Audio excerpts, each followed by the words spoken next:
আচ্ছা, এটা কি এনসিপি বলেছে? তথ্যসূত্র, এখানে আমি যদি বলি যে এরকম মূলধারার গণমাধ্যম তথ্যসূত্র উল্লেখ করেই তারপর বলেছে। মানে কার সূত্র ধরে উল্লেখ করেছে? দলীয় সূত্র, তারা তাই উল্লেখ করেছে। আপনি যদি গণমাধ্যমে নাম বলতে পারেন, নাম প্রকাশ অনিচ্ছুক। আজকে তারা নাম প্রকাশ অনিচ্ছুক। জি। অ্যাট দ্য সেম টাইম আপনার মানে এনসিপি, তাকে তো আমি শরিকের বাইরে মনে করি না, আমি তো আন্দোলনের শরিক মনে করি। আমরা মানে এটাকে মানে গ্রামের ভাষা বলে কেউ আমার মানে কোলেরও নয়, কেউ আমার পিঠেরও নয়। ঢাকা 15 থেকে নির্বাচন করবেন, তো যেহেতু জামাতের আমি ঢাকা 15 থেকে নির্বাচন করবেন, স্বাভাবিকভাবেই আমি মনোনয়নপত্র জমা দেওয়া সত্ত্বেও আলটিমেটলি আমার সাথে তাদের সিট অ্যাডজাস্ট করতে হয়েছে, অর্থাৎ আমাকে সরে যেতে হয়েছে। প্রাথমিক তালিকা, সম্ভাব্য শব্দটাও বলেনি, বলেছে প্রাথমিক তালিকা।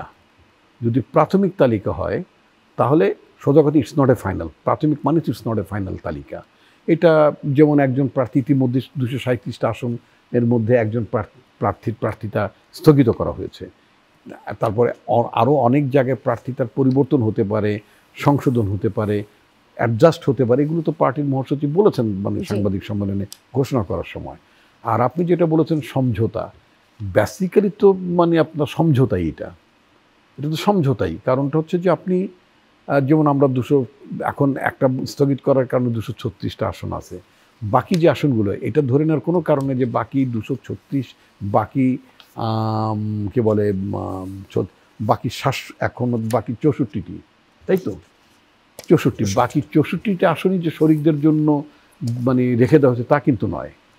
এই 64টির মধ্যে আমাদের নিজেদের দলীয় প্রার্থীও আসতে পারে অনেক জায়গায়, আবার আমাদের যারা শরিক ছিলেন, যারা আমরা যুগপৎ আন্দোলন করেছি এবং গণ অভ্যুত্থানে যারা আমরা আমাদের শরিক, যারা আমরা একসাথে লড়াই সংগ্রাম করেছি, তাদের সাথেও তো আমাদের আসন সমঝোতা হবে। তো এটা আসলে আসন জোট না, বাট আসন সমঝোতা হবে, সেটা আপনি যেই নামে ডাকেন না কেন, তাই না? এখন মনে করেন যে আমরা অলরেডি একজন প্রার্থীকে দিয়েছি, বাট জোটের কারোর সাথে যে কাউকে আমাদের নিতে হবে, তখন আমাদের লোককে করতে হবে না, মানে অ্যাডজাস্ট করতে হবে না। যেমন আমার কথা যদি বলি, 2018 নির্বাচনে আমি ঢাকার একটি আসন থেকে মানে ঢাকা 15 থেকে আমি ছিলাম, মানে প্রার্থিতা চেয়েছিলাম। তখন সেখানে জামাতে ইসলামের আমির তারা প্রার্থিতা ডিক্লেয়ার করলেন তাদের আমিরের জন্য, যে জামাতের আমির ঢাকা 15 থেকে নির্বাচন করবেন। তো যেহেতু জামাতের আমির ঢাকা 15 থেকে নির্বাচন করবেন, স্বাভাবিকভাবেই আমি মনোনয়নপত্র জমা দেওয়া সত্ত্বেও আলটিমেটলি আমার সাথে তাদের সিট অ্যাডজাস্ট করতে হয়েছে, অর্থাৎ আমাকে সরে যেতে হয়েছে। এবারও কি সেরকমটা হবে? আমি যদি বলি যে নাহিদ ইসলাম ঢাকায় হতে পারে, হোয়াই নট, হতে পারে। মানে আপনি যখন ব্রডার ইউনিটের কথা চিন্তা করবেন, আপনি যদি জুলাই অভ্যুত্থানকে যদি আপনি কনসলিডেট করতে চান, তাহলে অল দ্য পার্টনার্স, আমরা তো সবাই মিলিয়ে অভ্যুত্থানটা সংগঠিত করেছি, তাই না? এটা কেন হবে না, কেন হতে পারবে না? হতে পারে না।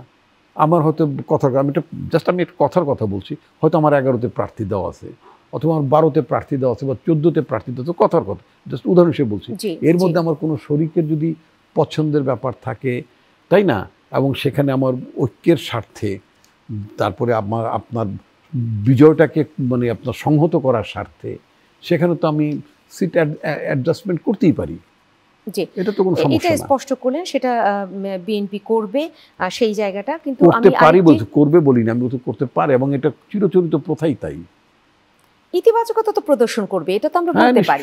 তো সেখানে আমি আরেকটি প্রশ্ন রাখতে চাই, যে যুগপৎ আন্দোলনের শরিক দল যে যারা রয়েছেন এবং শরিক দলের তারা যদি কোনো একটি আসন চান, আমি কিন্তু যদি দিয়ে আপনাকে প্রশ্নটা রাখছি, যে তারা একটি আসন চাচ্ছেন, ওই আসনটি আবার এনসিপিরও যদি কেউ চেয়ে থাকে, তাহলে সেক্ষেত্রে কোন ধরনের কনসিডার করা হবে? Right now since I am not in the nomination board, আমি তো নমিনেশন বোর্ডে নই, পার্টির আমি একজন ভাইস চেয়ারম্যান বটে, তো সেই ক্ষেত্রে আপনার শরিকের দাবিটাও যেমন প্রাধান্য থাকবে, অ্যাট দ্য সেম টাইম আপনার মানে এনসিপি, তাকেও তো আমি শরিকের বাইরে মনে করি না, আমি তো আন্দোলনের শরিক মনে করি। আমরা মানে এটাকে মানে গ্রামের ভাষা বলে কেউ আমার মানে কোলেরও নয়, কেউ আমার পিঠেরও নয়। এখানে সমঝোতা কিভাবে হবে যদি বলি? এটা হবে, কেন হবে না? এটা সমঝোতা হওয়ার অনেক পথ আছে, ওই বলে যে মানে গ্রামের একটা প্রবাদ, যদি হয় সুজন এক পিঁড়িতে 9 জন, তাই না বলেছেন আপনি?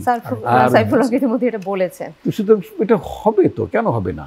দেখা গেল এর মধ্য থেকে একটা ওয়ে আউট হয়ে যাবে, এটা তো মানে স্টিক করে থাকার বিষয় না। জি, সবাই মিলেই যদি আমরা সংগ্রামটা করি, অর্থাৎ নির্বাচনী সংগ্রামটা, নির্বাচনী লড়াইটা যদি আমরা সবাই মিলে চালিয়ে যাই, তাহলে সেটা 9 হোক, 11 হোক, 14 হোক, 128 হোক, মানে প্রতীকীভাবে বললাম 128 কোনো আসন নাই, তো এটা হতেই পারে। এটা তো আসনের ব্যাপার গেল, যেটা বিএনপির কাছে 20 আসন চাই, এটা আজকে শিরোনাম হয়েছে। পাশাপাশি আরেকটু হয়েছে যে এনসিপি মন্ত্রিসভারও হিস্সা চায়। আচ্ছা, এটা কি এনসিপি বলেছে?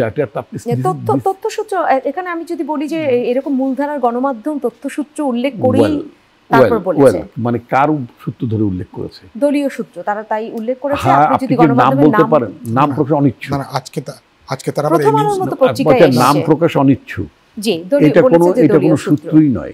আজকে তারা আবার এই নিউজটাকে তারা আবার অপোজ করেছে। হ্যাঁ, আমি তো আরেকটা নিউজ দেখেছি, তারা 300 আসনে প্রার্থিতা দেবে, এটাও তো দেখেছি। সেটাও রয়েছে, তাহলে আমি কোনটাকে ধরবো? এখন কোনটাকে ধরবো, এটা তো সাধারণ মানুষের প্রশ্ন, যে দুটো তো মানে সাংঘর্ষিক হয়ে যাচ্ছে। একটা কথা হচ্ছে যে একটা political party can take their decision যে they will contest from all মানে ইলেকট্রাল কনস্টিটিউয়েন্সি, এটা তারা সিদ্ধান্ত নিতে পারেন।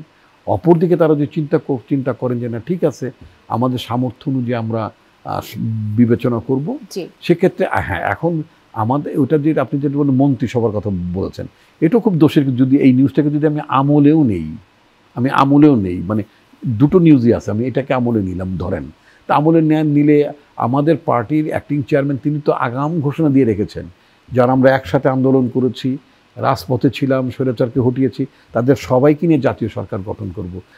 এনসিপির তখন হয়তো এনসিপি গঠন হয়নি, এনসিপির ছেলেরা তারা তো রাজপথে ছিল, তারা তো সরকার হটানোর সংগ্রামে তাদের বিরক্ত ছিল, সেই বিবেচনায় তারা তো সরকারের অংশীদার হতেও পারেন। আমি তো I don't find any wrong.